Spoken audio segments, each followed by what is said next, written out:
Pertama-tama, salam sejahtera.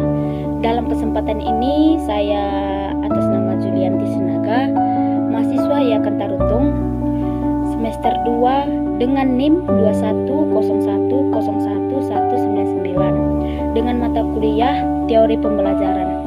Dengan dosen pengampu Bapak Dr. Baginda Sitompul, MPDK. Saya akan mempresentasikan teori konstruktivisme. Selamat mengerjakan. Teori konstruktivistik ini adalah main proses belajar atau pembentukan.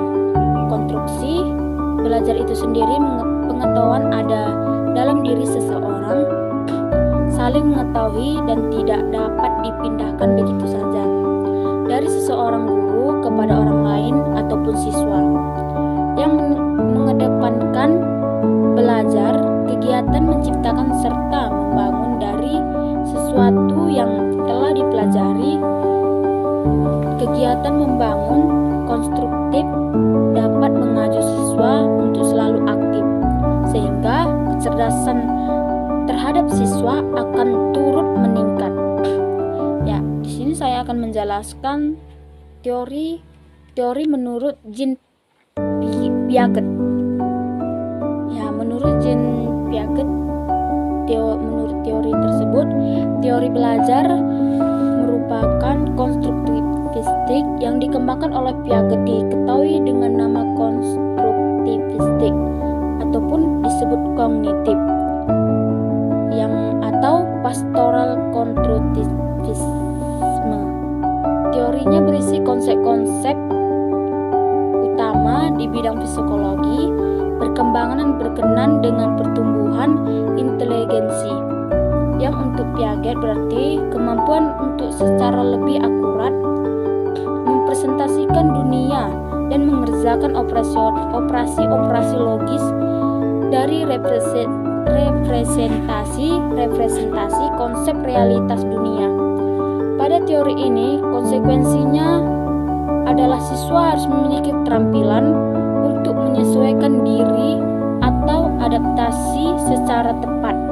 Ada 4 konsep dasar yang diperkenalkan oleh Piaget, yaitu skemata adalah kumpulan konsep atau kategori yang digunakan individu ataupun pribadi ketika beradaptasi dengan lingkungan baru. Konsep ini sendiri terbentuk dalam struktur pikiran atau intelektual scheme, sehingga dengan intelektualnya manusia dapat menata lingkungan barunya. Jadi, semata adalah suatu struktur kognitif yang selalu berkembang dan berubah karena proses asimilasi dan proses akomodasi aktif serta dinamis. Di sini saya akan menjelaskan pengertian asimilasi. Asimilasi adalah proses penyesuaian informasi yang akan diterima sehingga menjadi suatu yang dikenal oleh siswa. Proses penyesuaian yang dilakukan dalam asimilasi adalah pengolahan informasi yang akan diterima sehingga memiliki kesamaan dengan apa yang ada dalam skema. Akomodasi adalah penempatan informasi yang sudah diubah dalam skema yang sudah ada. Untuk penempatan tersebut, skema perlu menyesuaikan diri. Equilibrium ataupun keseimbangan adalah sebuah proses adaptasi oleh individu terhadap lingkungan individu agar berusaha untuk mencapai struktural, mental, ataupun skema yang stabil atau seimbang antara asimilasi dan akomodasi. Menurut Dahar atau tahun 1949 menegaskan bahwa teori konstruktivisme pada proses untuk menemukan teori atau pengetahuan yang akan dibangun dalam realitas lapangan. Peran guru dalam bentuk pembelajaran menurut teori ini adalah sebagai fasilitator atau moderator. Ya, menurut Susan Merlin dan Tony tahun 1995 menjelaskan bahwa berkaitan dengan anak-anak dan lingkungan belajarnya menurut konstruktivisme, Bale dan Driver mengajukan karakteristik sebagai berikut. Ada beberapa karakteristik yang dijelaskan oleh Susan dan Merlian dan Tony, yaitu siswa tidak dapat dipandang sebagai suatu yang pasif ataupun memiliki tujuan. Yang kedua, belajar mempertimbangkan seoptimal mungkin proses keterlibatan siswa. Yang ketiga, pengetahuan bukan sesuatu yang datang dari luar, melainkan dikonstruksi secara optimal. Yang keempat, pembelajaran bukanlah transmisi pengetahuan, melainkan melibatkan pengetahuan situasi dan kelas. Kurikulum. Yang kelima, kurikulum bukanlah sekedar dipelajari, melainkan seperangkat pembelajaran ataupun materi dan dari sumber. Menurut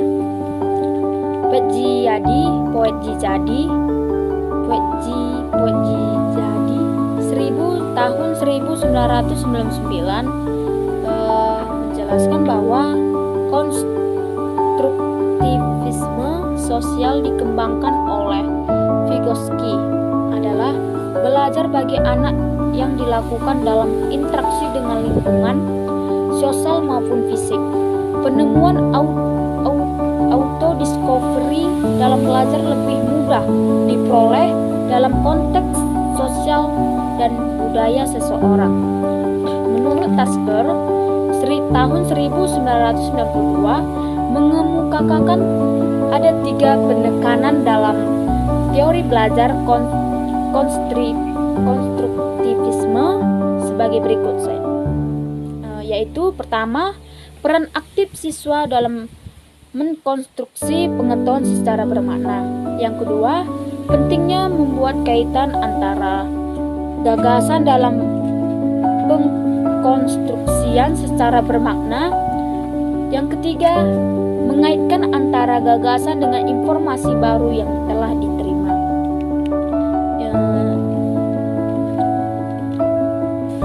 Menurut Hanbury tahun 1996 menjelaskan bahwa mengemukakan sejumlah aspek dalam kaitan dengan pembelajaran, yaitu 1. Siswa mengkonstruksi pengetahuan dengan cara mengintegrasikan ide yang mereka miliki.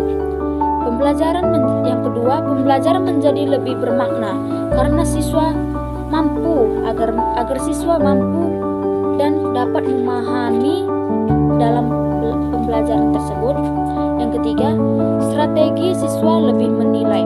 Yang keempat, siswa mempunyai kesempatan untuk berdiskusi dan saling bertukar pengalaman dan ilmu pengetahuan dengan temannya. Contohnya seperti kerja kelompok terhadap temannya. Baik, saya akan menjelaskan tentang kelemahan dan kelebihan teori belajar konstruktivisme. Yang pertama, saya akan menjelaskan kelebihannya. Teori belajar konstruktivisme memiliki kelebihan dan keunggulan yang dimiliki, yakni yang pertama, dalam aspek berpikir, yaitu pada proses membina pengetahuan baru ataupun murid berpikir untuk menyelesaikan masalah, mengali ide dan membuat keputusan.